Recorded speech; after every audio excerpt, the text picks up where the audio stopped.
Hello नमस्कार दोस्तों, जय हिंद। तो देखिए, बात करते हैं आज आपके यूपीएसआई रिजल्ट के बारे में। ठीक है, यूपीएसआई का रिजल्ट कब तक आ रहा है। सबसे पहले तो एक मैं बात बता दूं आपको, हमने एक वीडियो डाली थी कि यूपीएसआई में जो स्कैम वगैरह हो रहा है उसके बारे में आवाज़ उठाएं। पर उसमें बहुत से बच्चे चाहते थे कि सर आप आवाज़ ना उठाएं, और बहुत से लोगों ने आरोप लगाया कि सर आप भी क्या कोर्ट केस करने के बाद आप भी क्या मतलब पैसे वगैरह मांगने वाले हो। वैसे हमने कहा था कि हम किसी से एक भी रुपया नहीं लेंगे, किसी से भी। पर उसके बाद में बहुत से सवाल उठे। मैंने सोचा मैं यार छोड़ यार, जब कुछ करना ही नहीं है, जब बच्चे ही नहीं चाहते कि हम कुछ करें तो फिर मैंने कहा मगर छोड़ो। मैंने वो वीडियो भी डिलीट कर दी, वो ग्रुप भी डिलीट कर दिया, क्योंकि यार हम निस्वार्थ भाव से आपके साथ में खड़े थे और आपसे कोई पैसे की डिमांड भी नहीं करी थी। कहा था कि अगर कोर्ट केस होता भी है तो हम अपने द्वारा पैसा लगाएंगे, और जितने भी अन्य यूट्यूब चैनल हैं उनके द्वारा अगर कुछ मदद मिल जाए तो उनके द्वारा हम मदद मांगेंगे।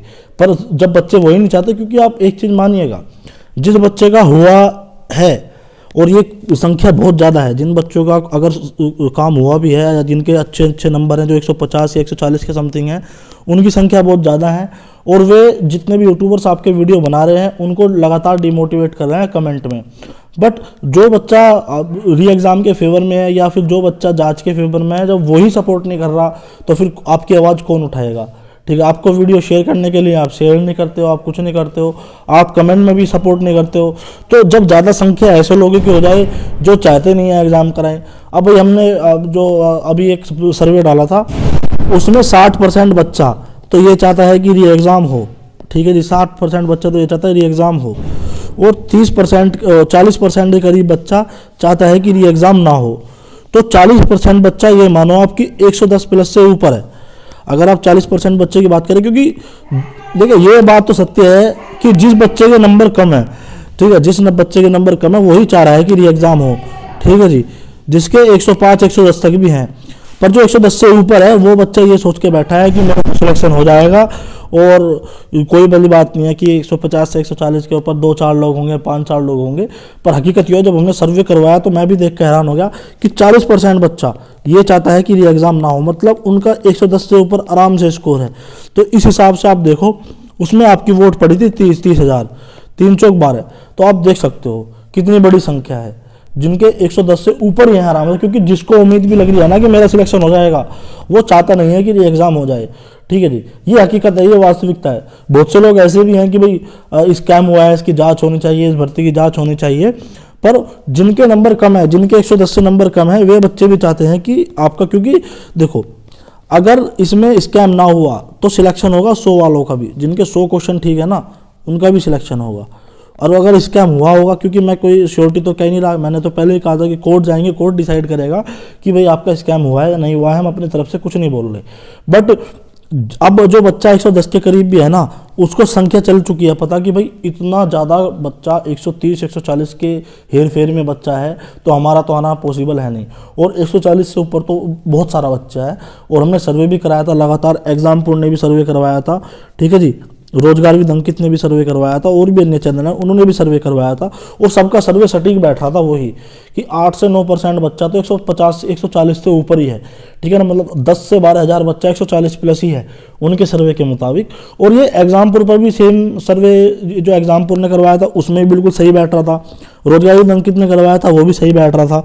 तो इसके बाद में बच्चों ने ऑब्जेक्शन उठाया कि सर ये इतने इतने नंबर कैसे आ रहे हैं, आ रहे हो। फिर उसके बाद में बहुत सी आंसर की आपकी वायरल हुई, और उसके बाद में हमने डिसाइड किया था कि हम आवाज़ उठाएंगे। बट वो वाली बात है ना कि जब ये 40% बच्चा चाहता ही नहीं है कि एग्जाम हो, ये क्योंकि जो 60% बच्चा है वो तो सपोर्ट कर नहीं रहा, और जिस बच्चे को लग भी रहा है कि मेरा सिलेक्शन हो जाएगा, जो 110 प्लस वाले हैं उनको ये लग रहा है कि अगर आप 110 से 120 के बीच में हो तो आपका सिलेक्शन श्योर है, आप 100% ये हो।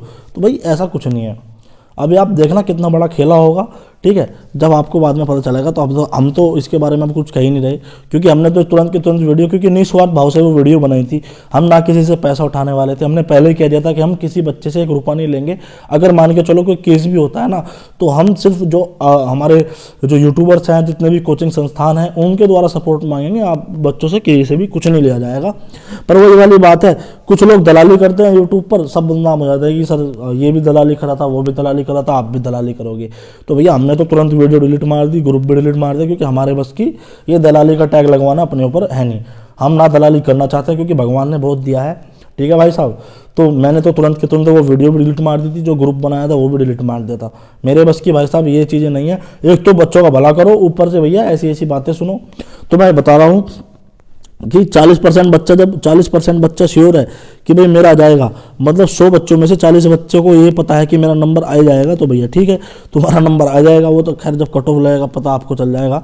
क्या छोड़िए, अब देखो बात करना है मैं रिजल्ट की। अब देखिए जो आपकी फाइनल आंसर की है, फाइनल आंसर की जो आपकी फाइनल आंसर की है, ये आपकी 25 दिसंबर तक आ जाएगी फाइनल आंसर की। और इसके तुरंत बाद 10 जनवरी तक आपका रिजल्ट आ जाएगा, 10 जनवरी 2022 तक। ठीक है, रनिंग का इस साल मुश्किल लग रहा है। देखिए आप रनिंग करते रहना, जिसको भाई को उम्मीद लग रही है कि मेरा हो जाएगा, ठीक है जी, आप अपनी रनिंग करते रहना, रनिंग मत छोड़ना। पर इस साल मुश्किल लग रहा है कि आपकी रनिंग हो। इस साल आपकी रनिंग के चांसेस मुझे बहुत कम लग रहे हैं, ठीक है जी, क्योंकि आचार संहिता भी बहुत जल्दी लगने वाले और ये काम इतने जल्दी भी नहीं होते। तो भैया आप अपनी रनिंग करते रहना, जिसको भी उम्मीद हो थोड़ी बहुत कि मेरा नंबर आ जाएगा या मेरा सिलेक्शन हो जाएगा, ठीक है जी। अभी जो फिलहाल बात लेकर के ये आई है कि 10 जनवरी तक जो आपका रिजल्ट है वो आ जाएगा।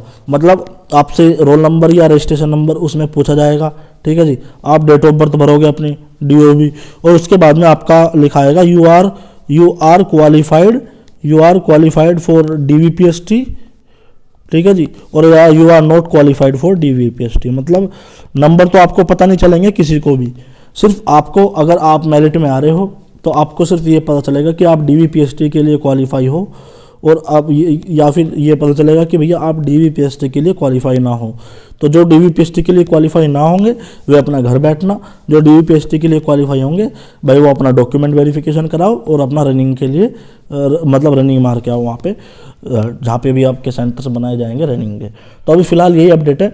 देखो रनिंग करते रहना, पर रनिंग की पॉसिबिलिटी कम लग रही है, पर इसका मतलब ये नहीं है कि आप रनिंग छोड़ दो। हो सकता है रनिंग हो जाए आपकी फरवरी में हो जाए या फिर जनवरी के एंड में, ऐसा भी हो सकता है कि जनवरी के एंड में ये आपकी रनिंग करवा लें, तो ये पॉसिबिलिटी है। आप अपना रनिंग की तैयारी करते रहना।